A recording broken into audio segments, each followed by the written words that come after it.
Hello guys, कैसे हैं आप सब। उम्मीद है खैरियत से होंगे। अच्छा, आज हम बात करेंगे HTML, CSS और जावास्क्रिप्ट के बारे में। छोटी सी इसकी डेफिनेशन देखते हैं और फिर हम किसी लाइव वेबसाइट के ऊपर जाके देखेंगे कि ये लैंग्वेजेस एक्चुअल में किसी लाइव वेबसाइट पे किस तरह काम कर रही होती हैं। ठीक है, first of all HTML stand for hyper text markup language.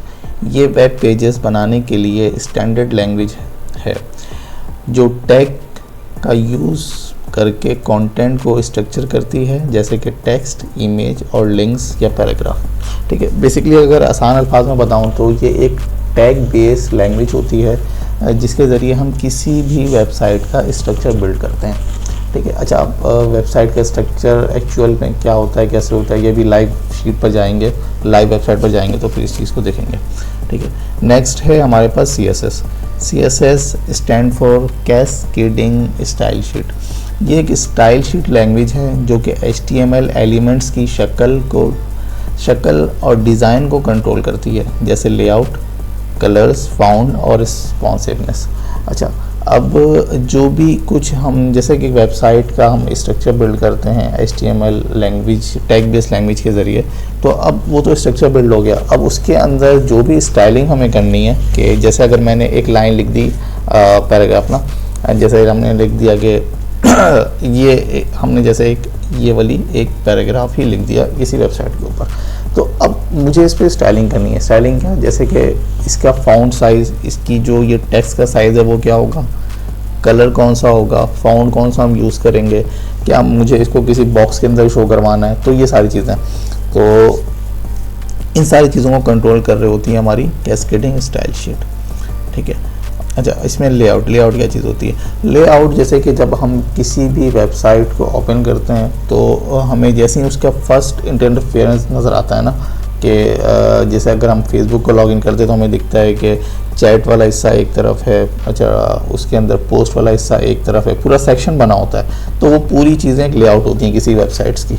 ठीक है, कौन सी चीज़ कहाँ रखी हुई है, बटन कहाँ होना चाहिए,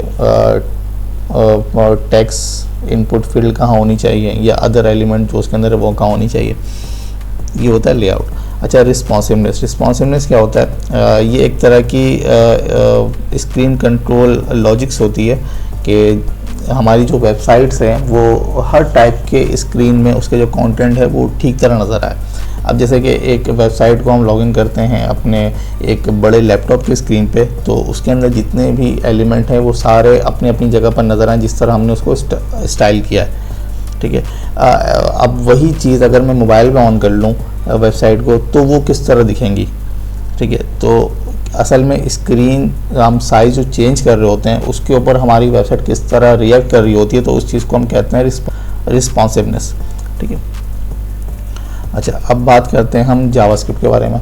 तो जावास्क्रिप्ट एक प्रोग्रामिंग लैंग्वेज है जो कि वेब पेजेस को इंटरेक्टिव बनाती है, लॉजिक्स को हैंडल करती है, यूज़र के एक्शन पर आउटपुट शो करती है।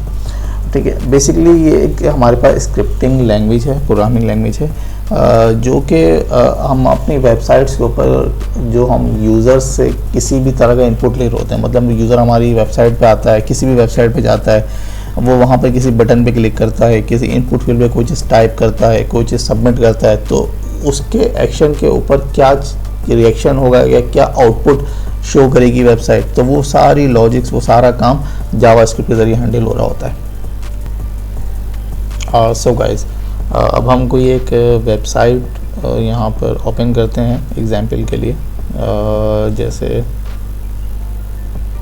मैं यहाँ पर सर्च करता हूँ फेसबुक। ठीक है, अब फेसबुक के अंदर हमारे पास लॉगिन पेज पे क्लिक कर लेते हैं, सबसे आसान और छोटी सी वेबसाइट। ठीक है, अब इस वेबसाइट्स को आप देखें और से कि इसमें क्या क्या चीज़ें देखें। सबसे पहले तो हमारे पास ये लेआउट है। लेआउट क्या चीज़ है, ये पूरा वेब पेज। ठीक है, लेआउट हम कहते हैं इस पूरी स्क्रीन को जो सामने हमें नज़र आ रही है। ठीक है, अब देखिए सबसे पहले इसमें क्या चीज़ है, ये एक फेसबुक, ये एक इमेज है जो कि हमें दिख रही है पूरे पेज के सेंटर में। उसके बाद फिर ये हमारे पास एक स्क्वायर बॉक्स है, उसके बाद उसके हमारे पास अंदर एक छोटी सी हेडिंग या पैराग्राफ, फिर दो इस तरह के बॉक्सेस, इसको हम कहते हैं इनपुट फील्ड्स, ठीक है। इसमें ये लिखा हुआ है ईमेल एड्रेस और फ़ोन नंबर, नीचे पासवर्ड, और फिर उसके नीचे एक बटन, और फिर ये दो हमारे पास हाइपर लिंक्स। अच्छा, अब अगर हम इस वेबसाइट में से CSS का पार्ट को अलग कर दें तो फिर देखते हैं कि वेबसाइट की शक्ल क्या होती है, मतलब अगर इस वेबसाइट का सिर्फ स्ट्रक्चर कैसा होगा उसको देखते हैं। तो उसको देखने के लिए सबसे पहले हम क्लिक करेंगे, राइट क्लिक करेंगे कहीं पर भी, और फिर हम जाएंगे इंस्पेक्ट पे क्लिक करेंगे, ठीक है। और फिर ये साइड पर देखें हमारे पास एक छोटा सा ये एक विंडो ओपन हो गया। अब इसके अंदर सबसे पहले आपको दिखाना चाहता हूँ कि ये देख रहे हैं आप, जिसको मैं हाईलाइट कर रहा हूँ, जिसमें लिखा है डॉक टाइप HTML। तो ये सारी जो है लाइंस जो लिखी हुई है कोड, इसे हम कहते हैं HTML लैंग्वेज। अच्छा, इन लाइंस को लिखने से ये पूरी वेबसाइट यहाँ पर आपके सामने शो हो रही है, ठीक है।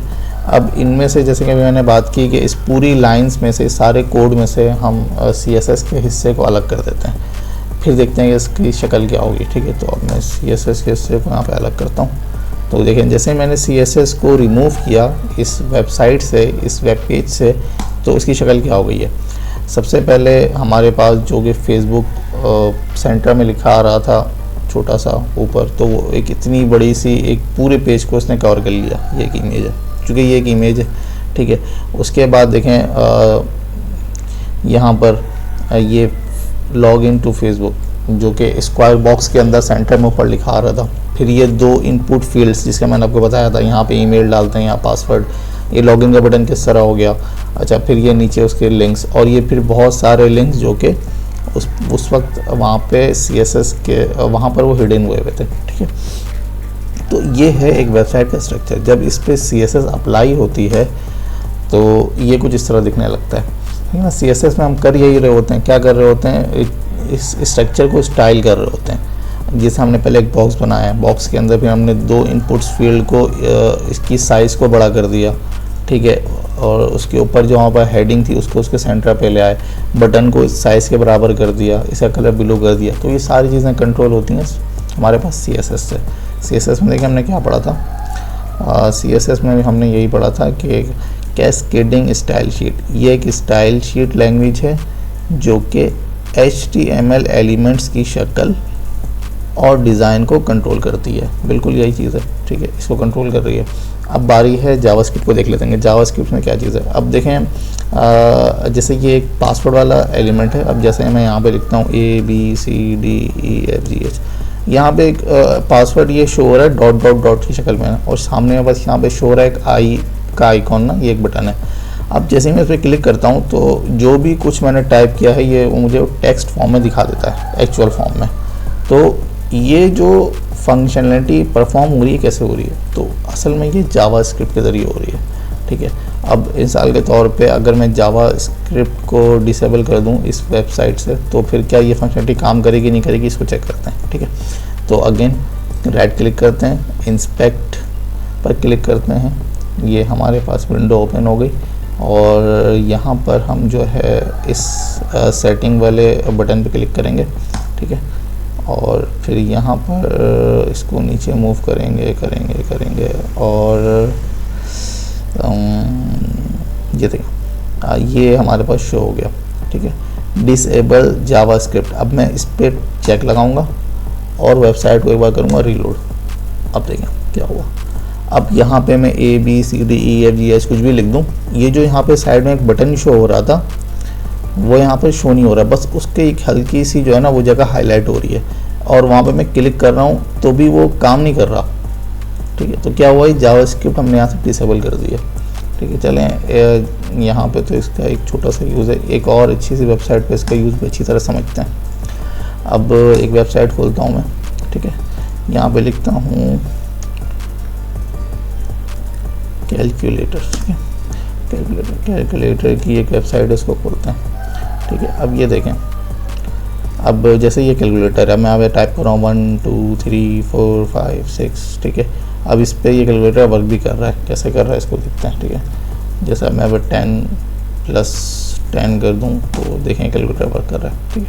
तो अब इसमें से मैं काम करता हूँ, जावास्क्रिप्ट फाइल को डिसेबल कर देता हूँ। फिर वहीं के यहाँ पे क्लिक करते हैं, कहीं पे इंस्पेक्ट पे क्लिक करेंगे और यहाँ पर इस सेटिंग के बटन पे क्लिक करेंगे और यहाँ पर नीचे इसको स्क्रॉल करेंगे और ढूंढेंगे जावास्क्रिप्ट डिसेबल का ऑप्शन।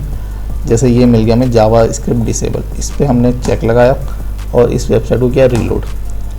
अब देखें क्या हुआ इसके साथ। अब इसके साथ क्या हुआ कि अब जब मैं इस बटन में क्लिक कर रहा हूँ तो देखें ये मुझे शो कर रहा है कि बटन पे क्लिक हो रहा है, लेकिन कोई एक्शन परफॉर्म नहीं हो रहा उसके अगेंस्ट।